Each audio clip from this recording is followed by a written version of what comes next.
Okay, so on that note, what I want to do to start today is actually give you guys an opportunity to work through a practice problem.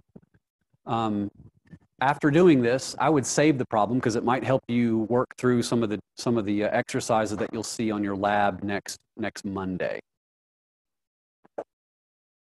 So here it is. I don't think I have this one posted online, so you'll have to look up here. I'll read it and then give you guys a few minutes to at least start working on it yourselves. So according to the FOMC statement that was released on November 8th, 2018, quote, the committee decided to maintain the target range for the funds rate, between 2 and 2.25%. All right, here's the hypothetical question I want you guys to answer. Let's suppose on its next scheduled meeting on December 18th, the Fed decides that it needs to lower the target range for the funds rate all the way down to 1.5 to 1.75%. So that looks to me like a 50 basis point decrease in both the lower and upper end of the range for the funds rate. It justifies this decision by pointing to a drop in job growth, a decline in inflation below the 2% target, blah, blah, blah. Here's what I want you to do. Illustrate graphically using a supply and demand model for bank reserves, how the Fed will implement this reduction in the target range for the funds rate from 2 to 2.25 down to 1.5 to 1.75%. Specifically, what policy tools will the Fed use to fix the upper and lower bounds on its desired range? Okay, so illustrate that clearly on a graph that shows the demand and supply curves for bank reserve in these overnight interbank markets. And then tell me what actual set of policy tools the Fed is using to manage the target range for the funds rate. In particular, do these ordinary open market operations in Treasury securities play an important role in the Fed's efforts? Let me give you guys like 5 minutes or so to sketch an answer to that, and then I'll put up my answer together with you all on the document camera. Okay?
Okay, you guys had a few minutes there to start to sketch out an answer.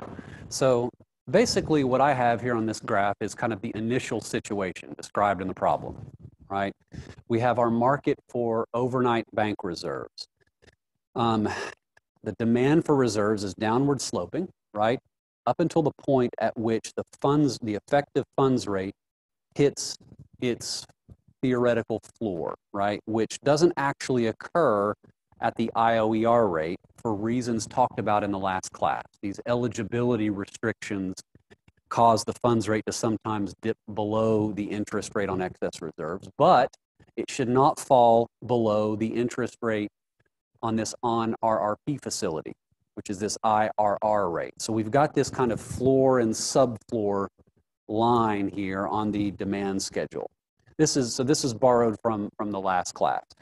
The supply of bank reserves is going to intersect over here on this horizontal portion because we are looking at a regime or an equilibrium where there's abundant bank reserves in the market. And then it's horizontal at the discount rate. So this is kind of the initial point where the federal funds rate is going to fluctuate in this kind of narrow 25 basis point band between the IOER rate, that's IRB, and the on-RRP rate. That's this overnight reverse repurchase facility that was the subject of the last class. That is the 2%. So the Fed here has set the on-RRP rate at 2% and the IOER rate at 2.25%. Okay? Now, in the next meeting, if we assume that the FOMC decides to lower its target range for the federal funds rate, how does it carry that out, and how does it kind of manifest itself in this diagram? What will the Fed do? I'm looking for a clean picture to describe what happens, and then like a sentence or two about what specific policy tools the Fed uses to accomplish this goal. Any takers here?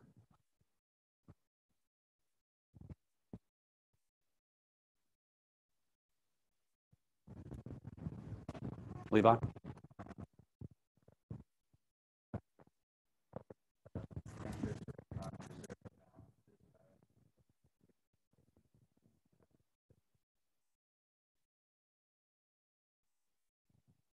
By the same amount, right? Moving the entire range down by 50 basis points. And so what that would do then is it would effectively, let's see, I'll try to draw this to scale. It will shift down the horizontal portion of the demand curve by about 50 basis points.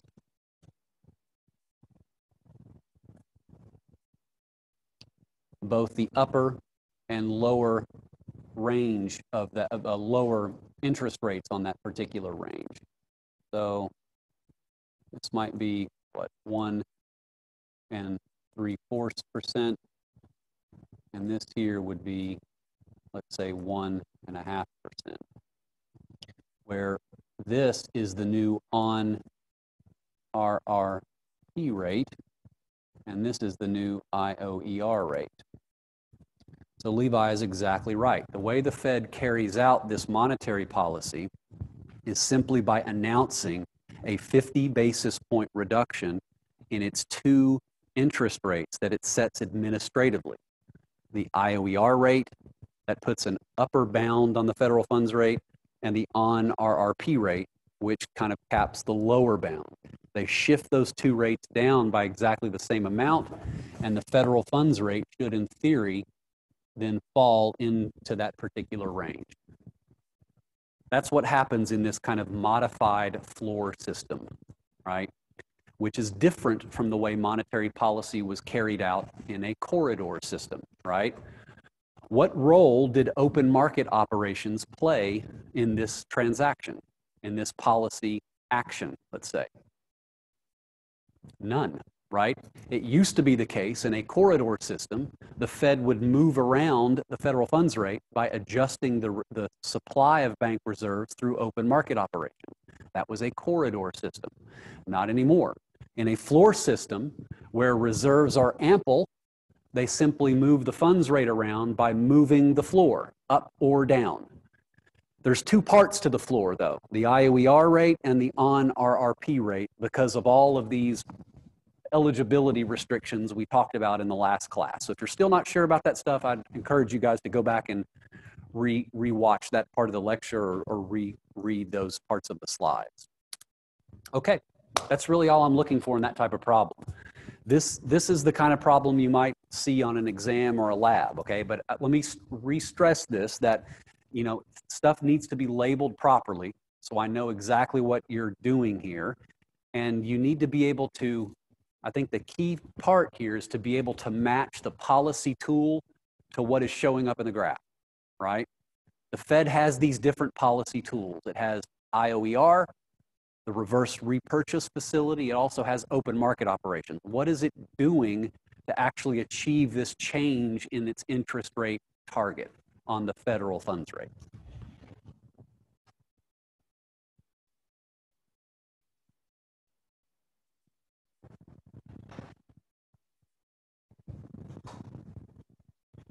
Okay, you guys have any questions about that then?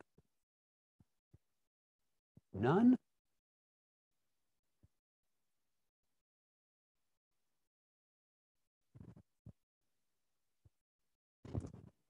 All right, well, let's try to move on then to the last two parts of the slides.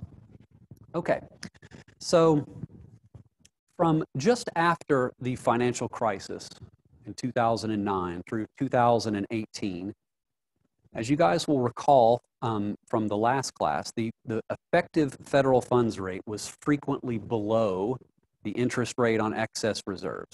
Again, for all of those kind of strange reasons we talked about previously.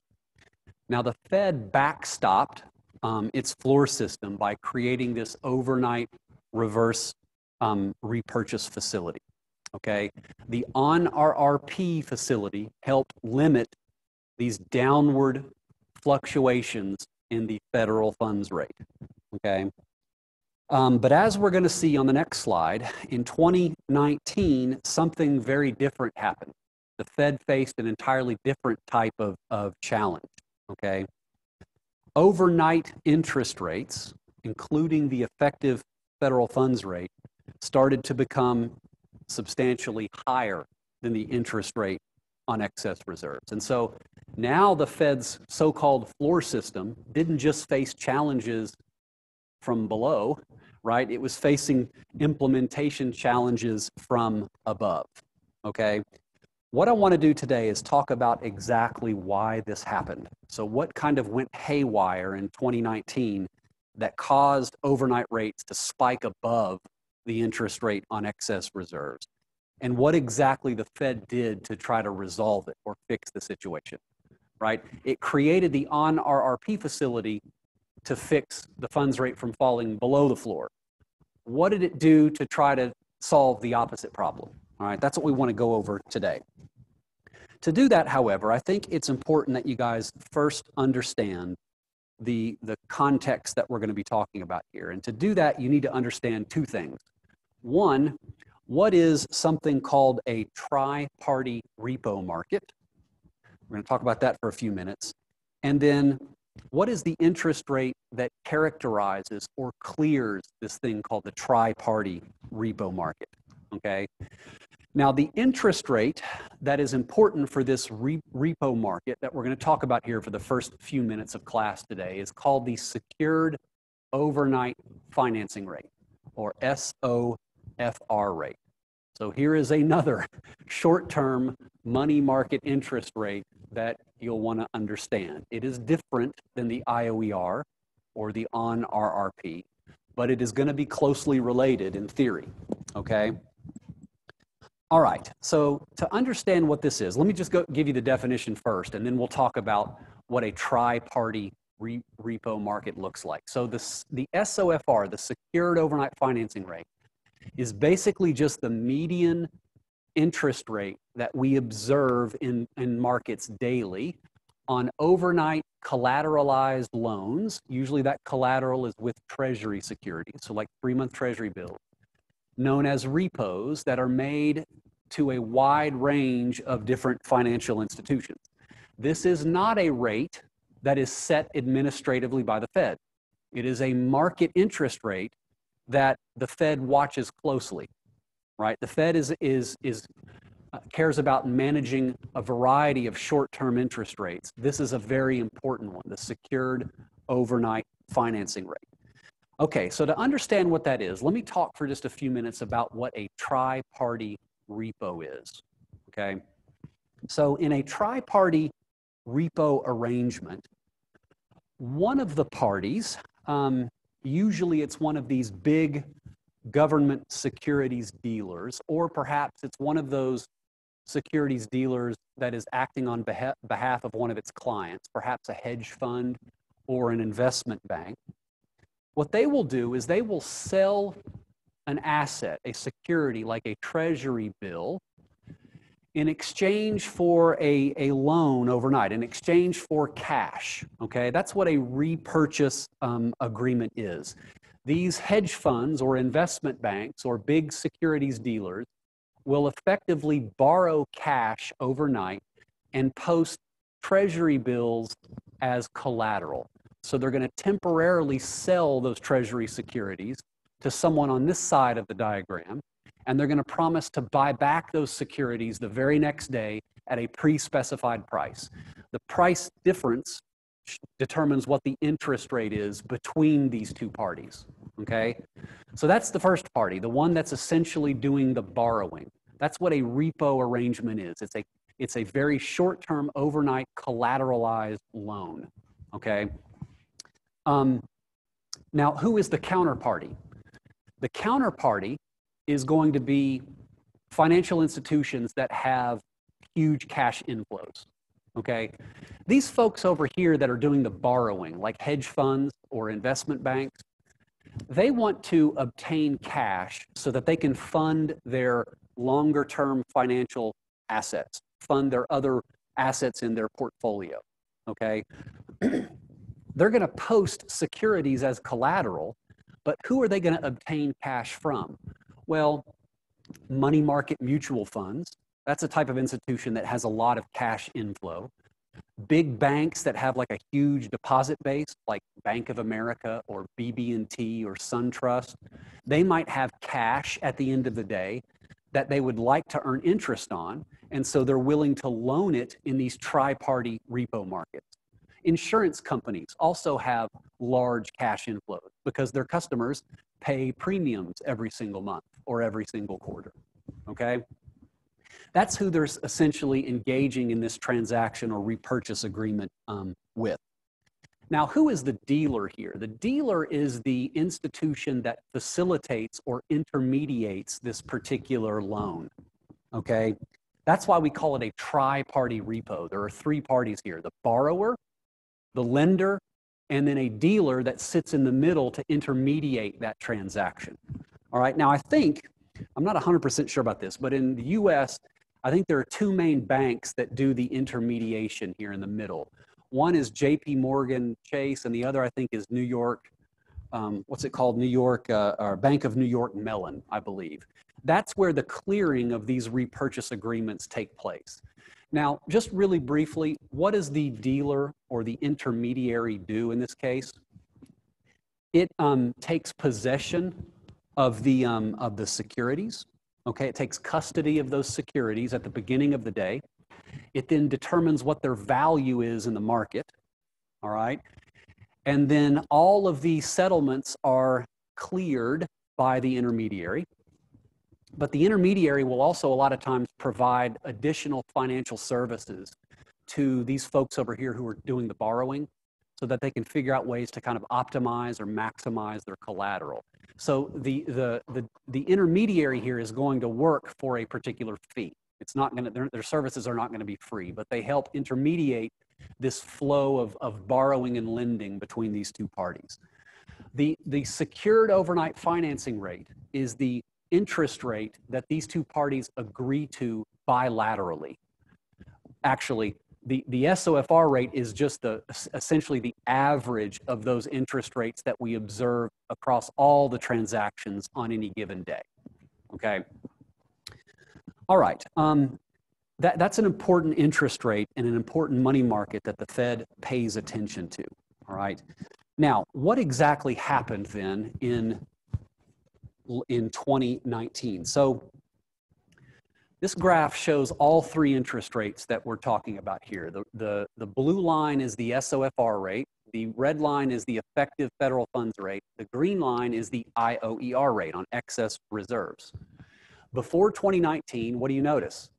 The federal funds rate was below IOER, and this SOFR rate never fluctuated too far away from the Fed's target. It was never more than about 25 basis points away. You can see it's somewhat more volatile, but the Fed had pretty tight control over those short-term interest rates. Okay, but what happened during 2019? You can see here in early 2019, you started to get considerable volatility in these overnight repo market. Interest rates started to spike up, sometimes a whole percentage point higher than IOER. And even by mid-2019, what do you notice happening to the federal funds rate? It's no longer below the IOER rate like it was during 2018. It's now persistently trading at above the interest rate on excess reserves, okay?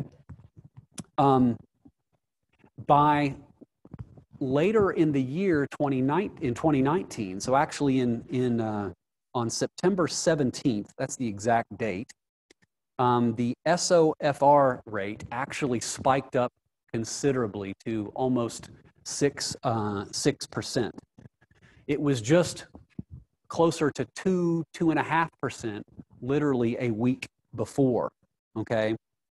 In fact, the tri-party repo market became so disorderly that during this period, right around mid-September, there were some transactions where the overnight lending rate was going all the way to close to 10%. Remember, SOFR is just the median interest rate we observe. There were quite a few bilateral transactions that were trading at closer to 9 and 10% interest, well above what the Fed's interest rate target was at the time of about 2% or 2.25%, okay? Even the effective federal funds rate was starting to spike up by outside of the Fed's target window or target range. Now, oddly enough, all of this turmoil was actually happening during a period where the Fed was trying to lower interest rates, right? And market participants actually expected interest rates to go lower through 2019, as indeed they did. But what was happening instead? These other overnight lending rates were spiking up above the Fed's floor. Okay, so what happened here? What went wrong? Had the Fed kind of lost control of its ability to manage short-term interest rates using its target for the federal funds rate, that is using the IOER rate and this on-RRP facility, right? In 2019, we had the opposite problem that we had before, where the overnight rates were falling below the floor. Now they're going way above the floor. This is potentially undermining the Fed's strategy to conduct monetary policy, right? Using this floor system. Okay, do you guys have any questions so far? Again, I know we keep adding more and more layers of complexity to this story. So if something sounds strange to you, let me stop and I'll try to explain it a little bit better. Okay, so there are a variety of reasons for why I think we witnessed this kind of turmoil or disorder in these overnight lending markets, okay? And I'm going to talk about them today, but I think the root cause, okay, the basic reason why we saw overnight rates suddenly going well above what the Fed's target rates were, that all of that can be traced to the shrinking of the Fed's balance sheet that actually began way back in October of 2017. In the last quarter of 2017, the Federal Reserve started to take deliberate actions to shrink the size of its balance sheet, okay? I think that's ultimately what led to this disorder that we saw in 2019. And I'll get into the details of why in just a minute. Let me put this into the right context so you guys can understand this. So back in 2017, the economy had largely recovered from the financial crisis. Unemployment was down. Economic growth was picking up again. And the Federal Reserve announced what it called its policy of, or its process of what's called policy normalization, okay? They wanted to get monetary policy back to what they called, or what they deemed as normal. Now remember what the post-financial crisis world looked like. Interest rates were at historic lows, basically close to zero for many years, right? The Fed's balance sheet had ballooned to like $4 or $5 trillion. The composition of that balance sheet shifted dramatically. It used to be mainly short-term treasuries, but during the QE multiple rounds of quantitative easing, what happened to that balance sheet? It started to take on longer term assets like mortgage-backed securities and the 10-year treasury note, et cetera.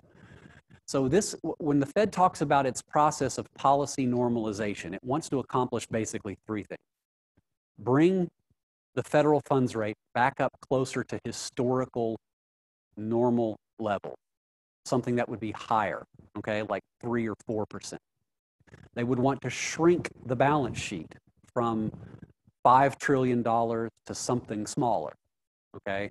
And they also wanted to reorient the composition of the balance sheet back to mostly short-term treasury.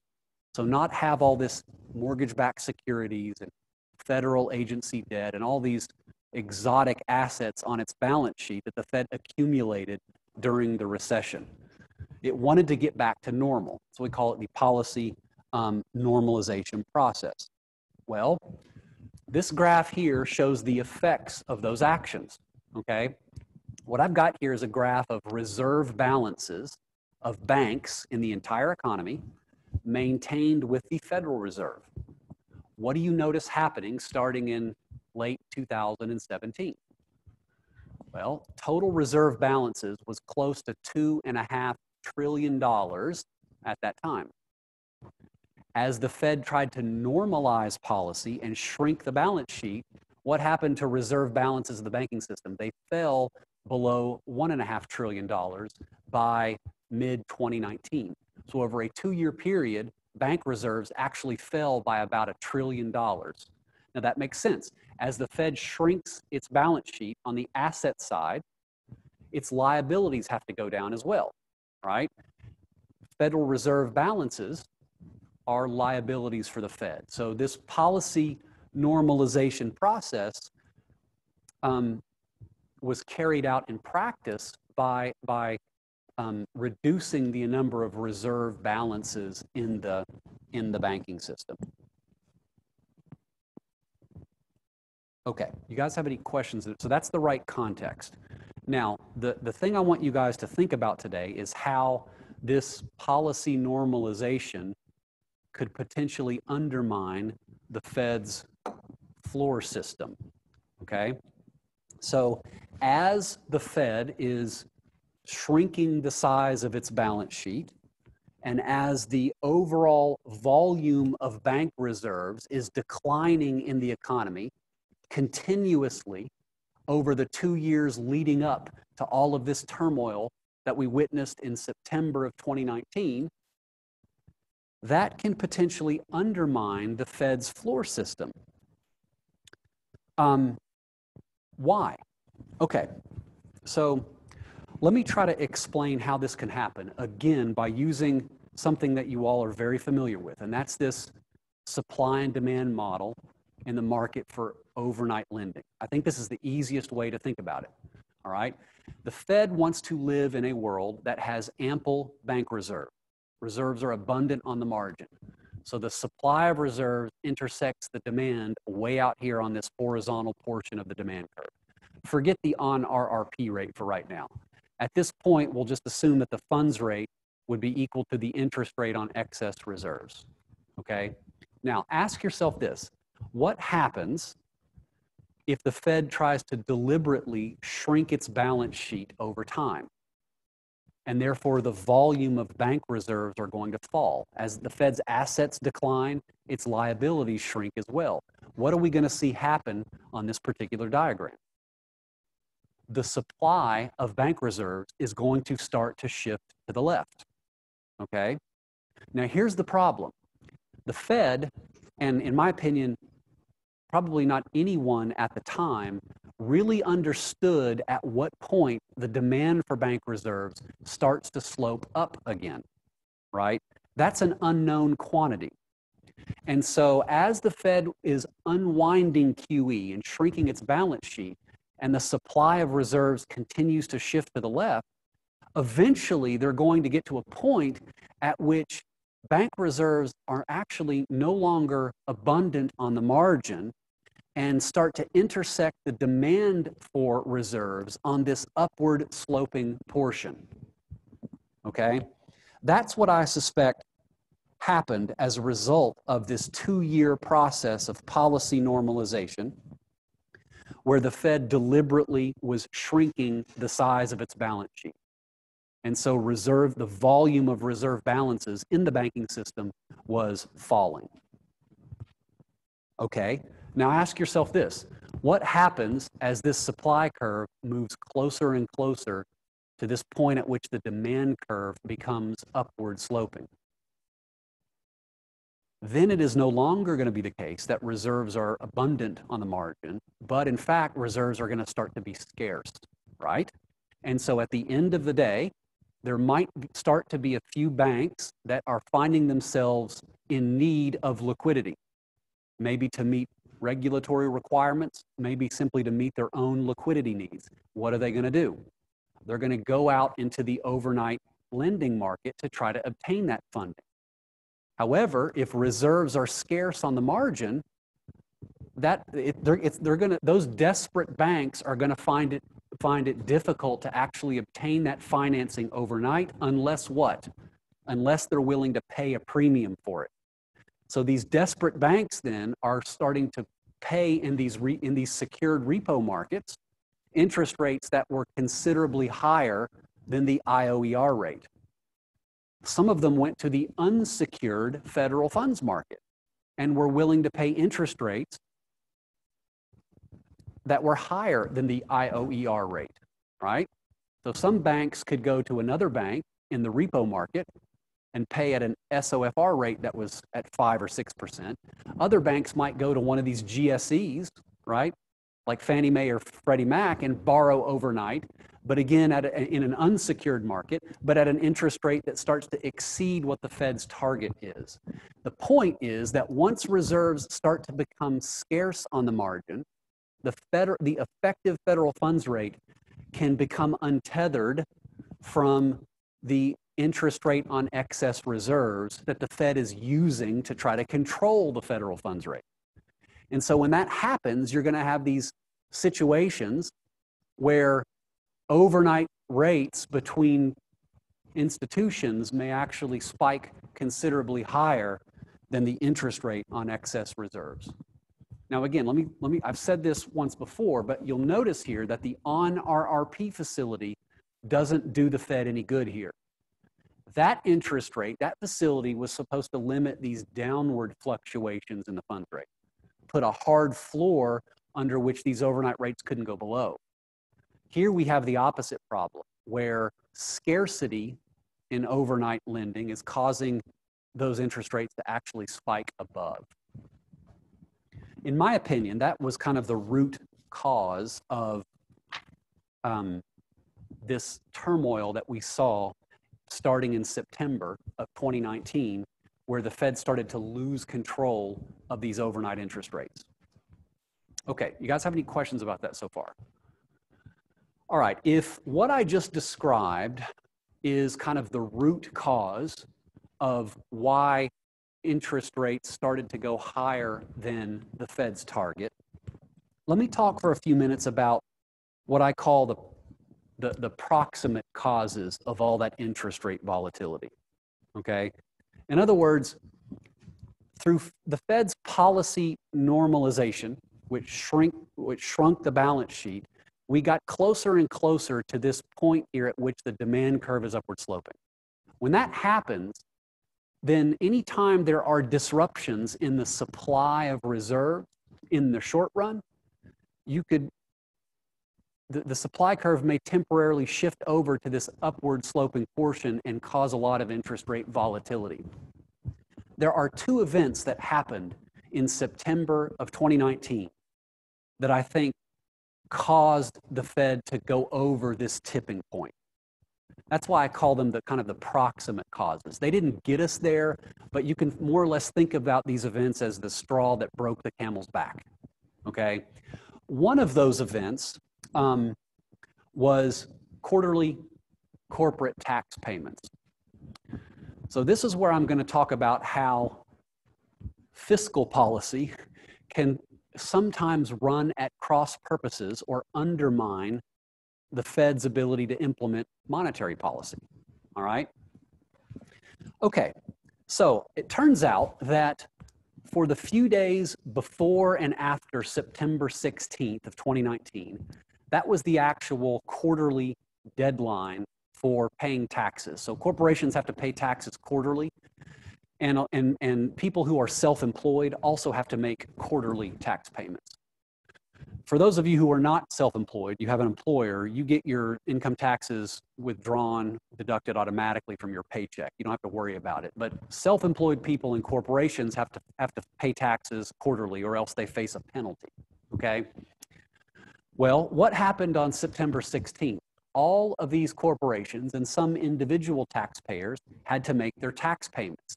Those tax payments were roughly $100 billion.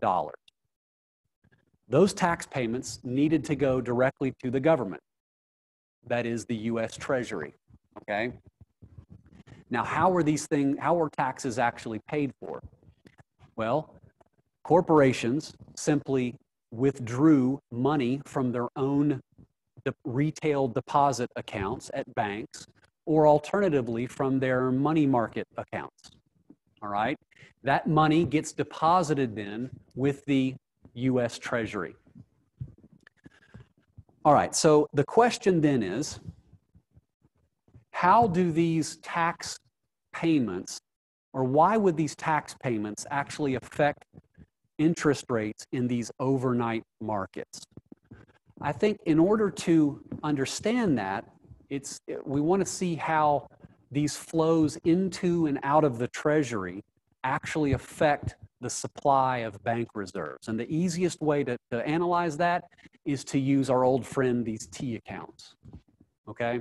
So here is a T account or a balance sheet, let's say for the banking system, all right? And we'll also lump these money market mutual funds in here.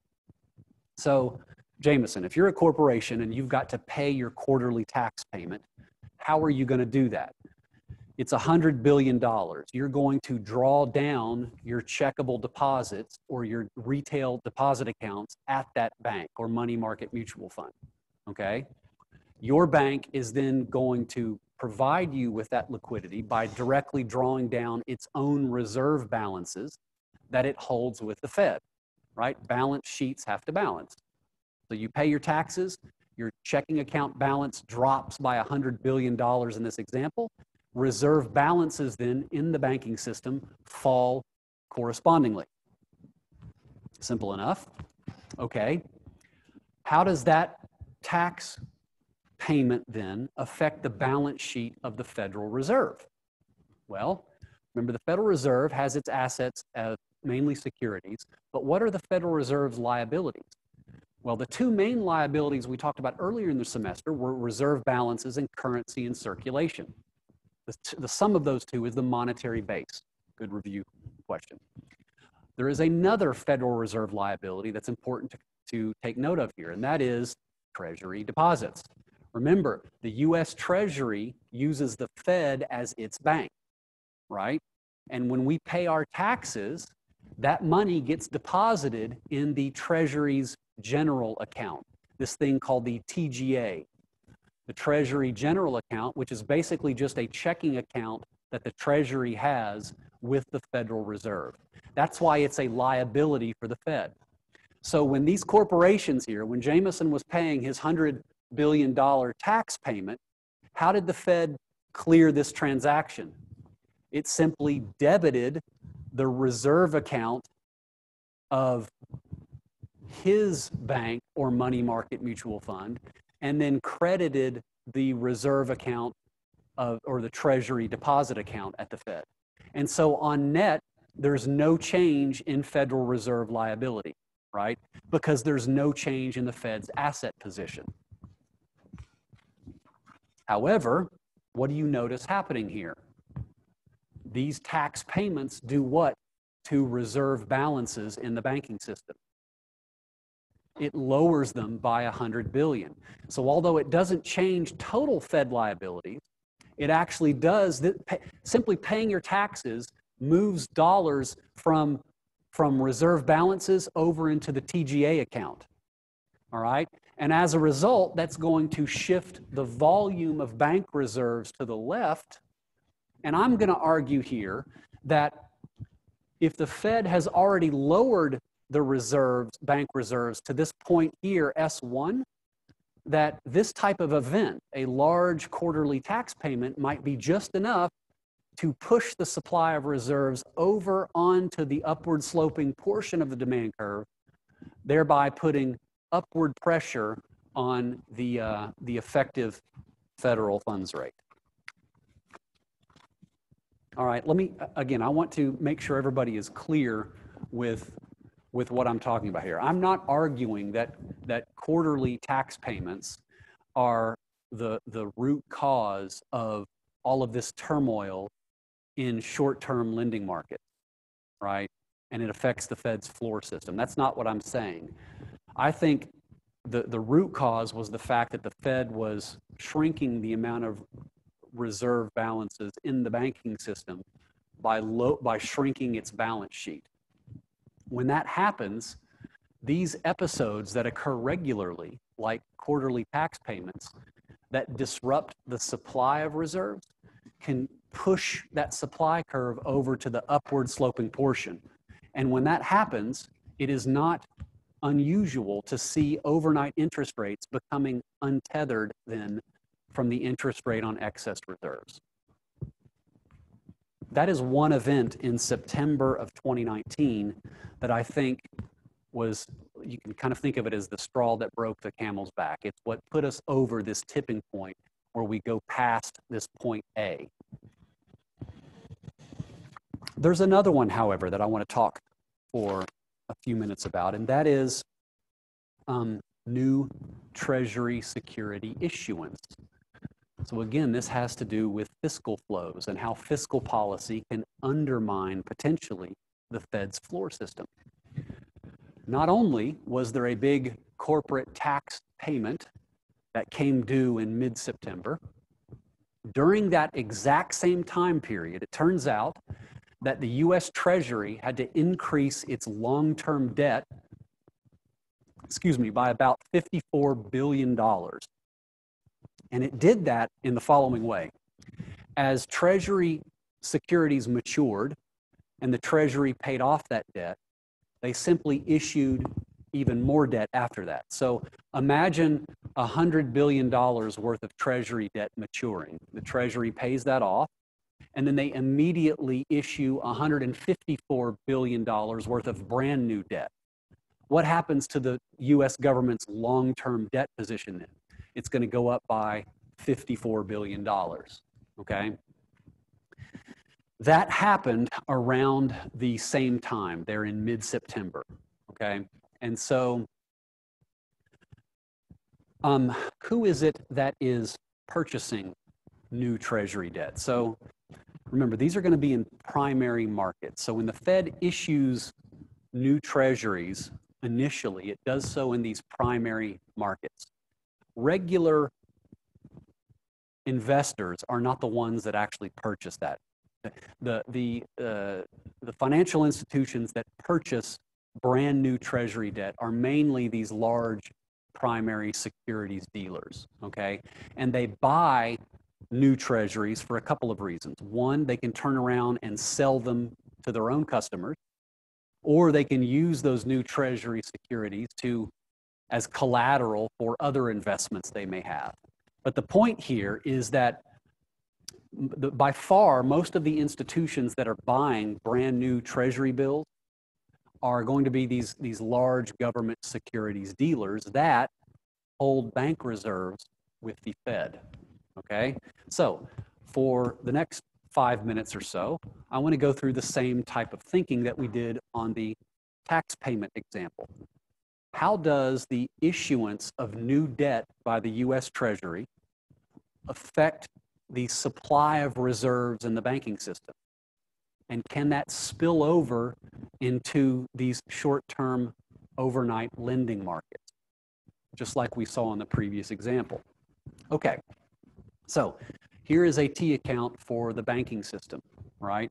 So Levi, let's suppose that you're one of these government securities dealers and you agree to buy $54 billion worth of brand new Treasury debt, okay? How are you going to pay for that Treasury debt? You're going to draw down your retail deposits in the banking system, or perhaps you're going to draw down your account at a money market mutual fund. The point here is that the liabilities in the banking system will fall by $54 billion. The banking system has to provide those funds for you by drawing down their reserve balances held at the Fed. So when new debt is purchased directly from the federal government, that's going to result in a dollar-for-dollar reduction in reserve balances at the Federal Reserve, okay? How does that affect the Fed's balance sheet? Well, reserve balances are a Fed liability. Those are going to fall by $54 billion. But who is going to be the recipient of this $54 billion? It's going to be the US Treasury Department, and it gets deposited directly in the Treasury's TGA account, right? So when new debt is issued in a primary market, what does the transaction look like? The Fed is doing nothing more but debiting the reserve account of the bank that's buying the new Treasury debt and crediting the deposit account of the Treasury at the Fed. And so there is no net change in liabilities for the Fed, and there's no change in assets. But what do we see happening here? The monetary base is falling by $54 billion because there's a reduction in reserve balances. In the exact same way as we showed on the previous figure, that can temporarily shift the supply of bank reserves to the left just enough for the funds rate to become untethered from the interest rate on excess reserve, because the shift moves the intersection point to that upward sloping portion on the demand for reserves schedule. Interestingly enough, I didn't mention it, I don't mention this in the slides, but before the crisis, the Treasury Department only kept $5 billion in its TGA account at all times. The rest of the Treasury deposits were held in something called a TT&L account. That stands for Treasury Tax and Loan Accounts. Do you know where these accounts were held? These accounts were held at regular commercial banks. So the US Treasury Department basically had checking account balances at a bunch of different big commercial banks in the banking system. So before the financial crisis, when you paid your taxes, or Levi, when you purchased Treasury debt, that money did not get dumped into the TGA account. It actually got dumped into the accounts at these commercial banks, and so reserve balances wouldn't change. The Treasury stopped using the TT&L accounts after the financial crisis because the Treasury was actually requiring banks to hold collateral against all of those billions of dollars worth of deposits. And that was just way too costly for commercial banks to do. The Fed, of course, has trillions of dollars worth of collateral. And so after the crisis, the Treasury just started using the TGA accounts exclusively. But the downside of that is that anytime money gets dumped into the TGA account, it's going to reduce reserve balances. And so these types of disruptions whether it's tax payments that are too much or too little, or it's the Treasury having to issue brand new debt, that can cause disruptions in the overnight lending markets for all the reasons that I've talked about today.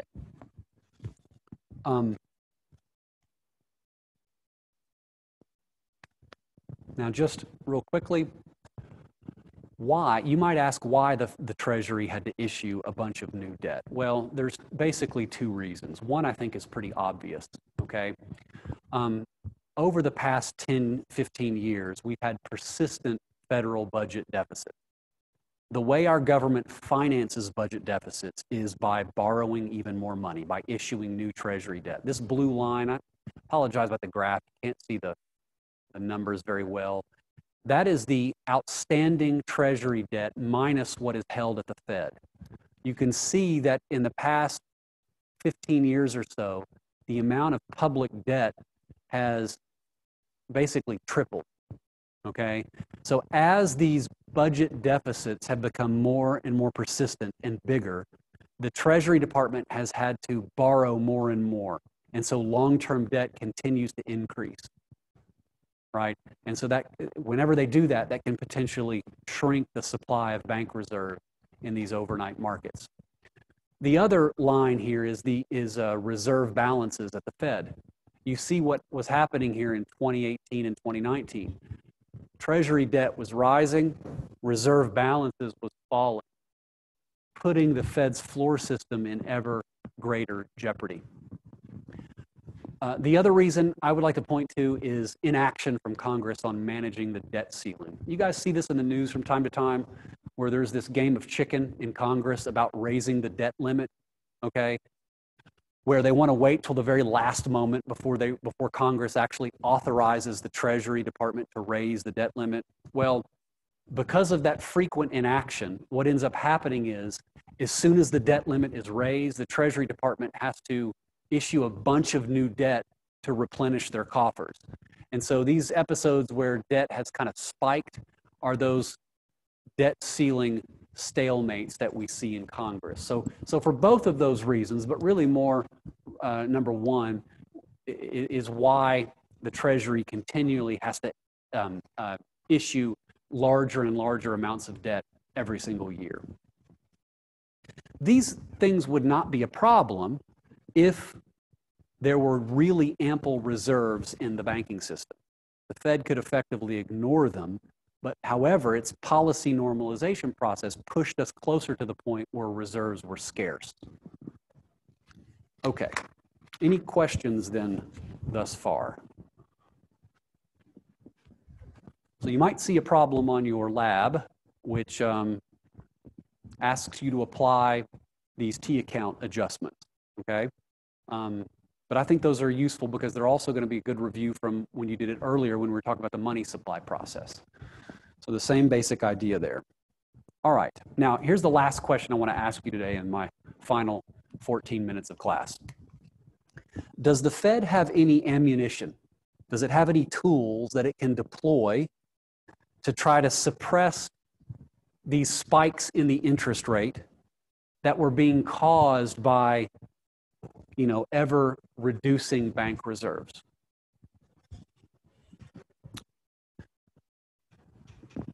What I just described today, where this reduction in bank reserves was undermining the Fed's floor system by getting us kind of perilously close to this point where the demand for reserves slopes up. Well, what can the Fed do to ensure that we have abundant reserves in the system so that they can kind of reinstate their the floor system? Well, they can resort to our old friend, open market operations, right?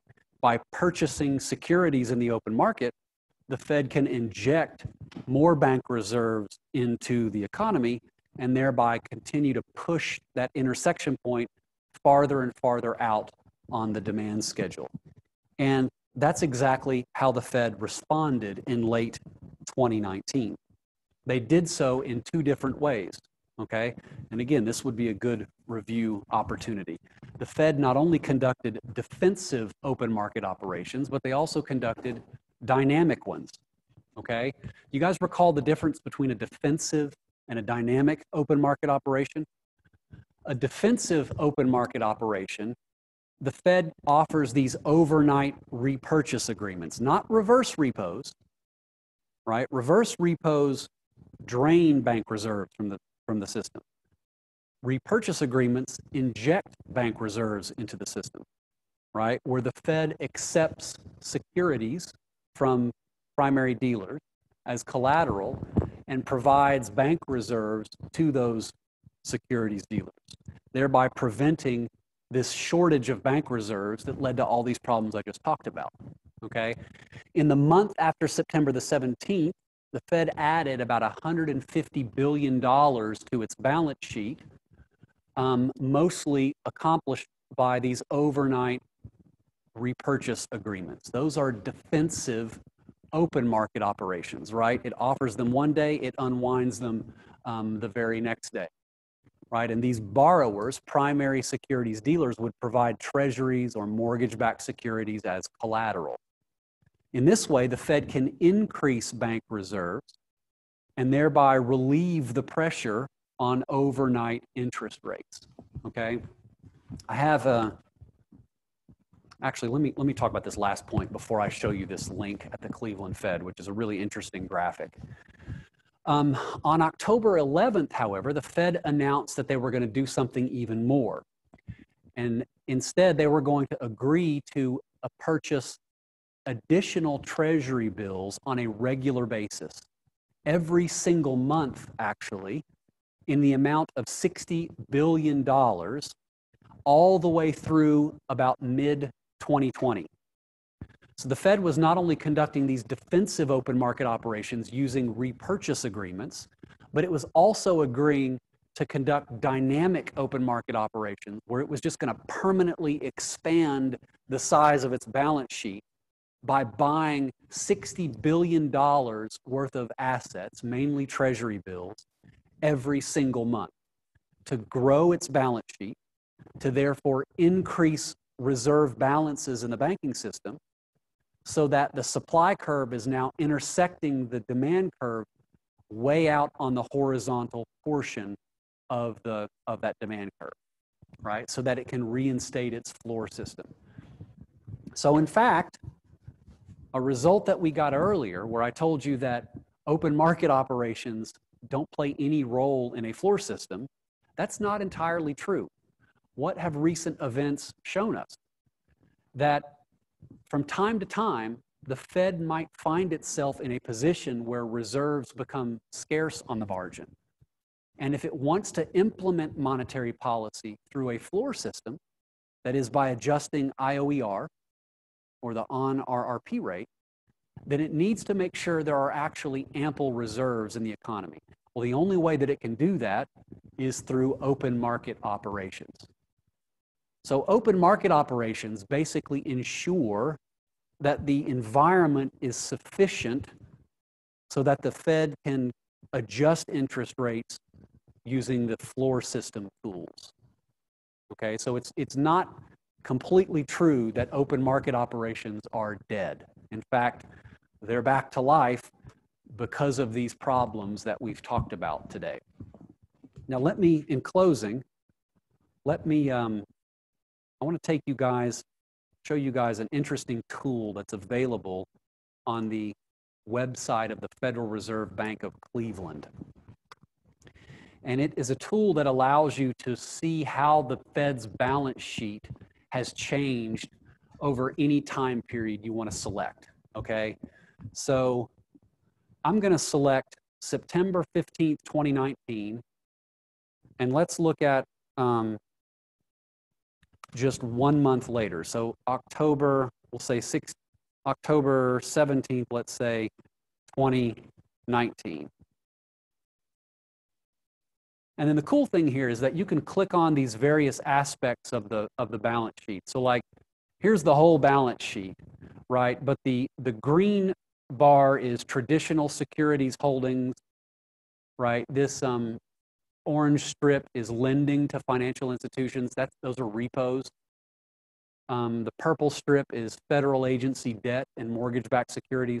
I'm going to get rid of all of these, and you can see what happened to the Fed's repo tool. Between mid-September and mid-October, what did the Fed do? It increased its balance sheet by about $150 billion. So for that first month during all of this interest rate turmoil we saw, the Fed was conducting dynamic open market operations with these repurchase agreements, not the tri-party repo, that's between two private parties, but the Fed's repurchase facility between the Fed and a government securities dealer. And it increased its balance sheet that way by about $150 billion. Now, if we extend the window, let's say to, I don't know, March 15th, 2020, so somewhere around the beginning of the second quarter for 2020, and we add to that traditional securities holdings, what do you see?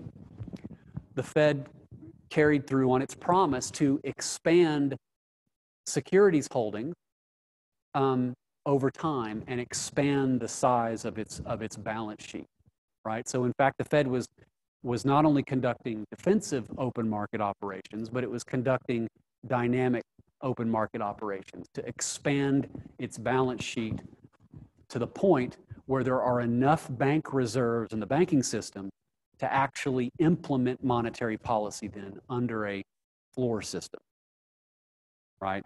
The Fed has made it abundantly clear that the way they want to manage overnight rates is by adjusting the IOER rate and the on-RRP rate, right? I know all this stuff is complicated, but that's how monetary policy works today.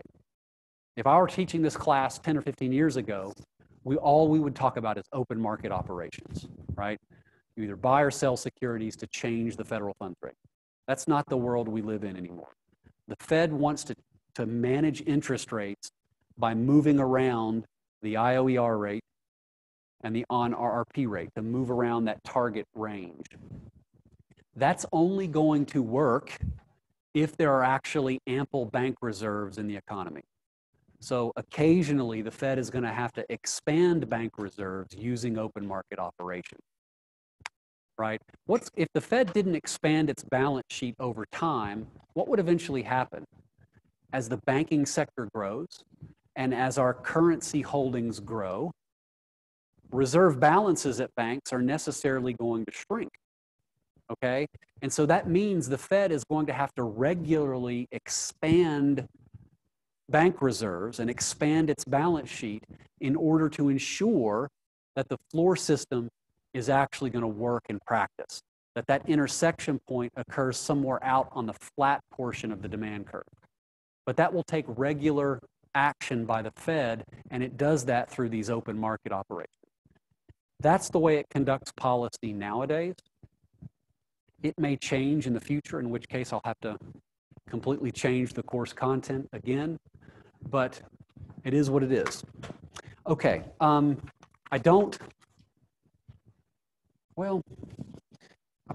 probably don't have enough time to do, let me just say this. So there is one more problem in the slides that I think would be very useful for you guys to do, okay? And it's an application of how the Fed can use open market operations to correct the floor system, okay? Let me encourage you all to work on that one. And then if we have a few minutes at the beginning of class on Monday before you start your lab, we can go over the answer together if you want to. But that's kind of the last problem in the slides. I don't think I have enough time today to talk through it sufficiently before the end of class, okay? If we... All right. Please. Again, I know this stuff is a little bit complicated, but hopefully we went through it slowly and clearly enough that you guys are, by Monday, would be ready to take the lab. So bring all your notes. The practice problems we've done in class, those should help you. And then you guys can do the lab on Monday and then test Wednesday, okay? All right. righty, have a good weekend.